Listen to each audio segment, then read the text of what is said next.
Good luck. Ladies, kamay sa mesa. Top 6 answers are on the board. Times 2 lang value ng mga tamang sagot ninyo. Ano ang nagpapalala sa matinding traffic sa isang lugar? Go! Erica. Flood or bagyo. Flood or baha? Nandiyan ba yan? Top answer. Let's go! Erica, pass or play? Play. Play. Tara, tara. Jonah, Ano po? ano nagpapalala sa matinding traffic sa isang lugar? Aksidente. May accident. May accident. Okay? Cards, ano nagpapalala sa traffic sa isang lugar? Away. May nag-aaway. Yes, road rage. Survey says, pero, ano kayo nagpapalala sa matinding traffic sa isang lugar? Kapag may piyesta po. Kapag may fiesta, nandiyan ba ang fiesta? Erica, ano nagpapalala sa matinding traffic sa isang lugar? Lubok-lubok. Lubok-lubok. Tama ba yun? Lubak-lubak. Lubak-lubak. Yan. Lubak-lubak. Yes, sorry. Okay na. D, survey says, off. Wala, sa standby na kayo. Jonah, Opo. again, ano nagpapalala sa matinding traffic sa isang lugar? Kapag may construction. Ay, tama! Tama! Kapag may construction, nandiyan ba yan? Good. Good answer. Yan. Ano nagpapalala pa sa matinding traffic, Cards? Sira ang traffic light. Tama. Sira yung traffic light. Nandiyan ba yan?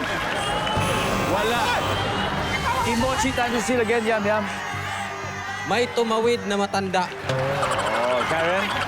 Mga sumisingit po sa May pila. mga sinisingit. Pumia. The students going out. Student. Students. Going out. So it's uwian. Yes, uyan. Uwian. Uwian. Keith, again, ano ang nagpapalala sa matinding traffic sa isang lugar? Opo, pag uwian na ng mga Or estudyante. rush hour? Yes. Rush hour.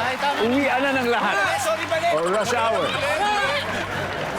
Nandiyan ba yung survey? Sabi nila uwian or rush hour?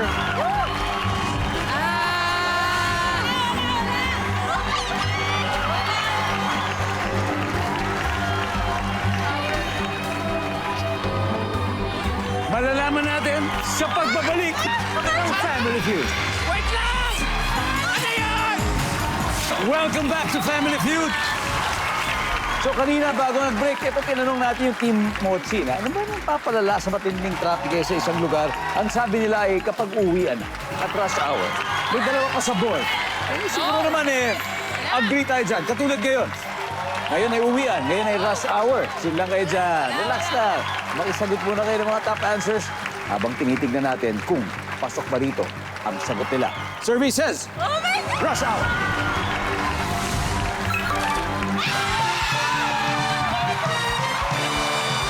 Alright, let's see kung ano yung isang hindi pa nakuha, number 6. Christmas season.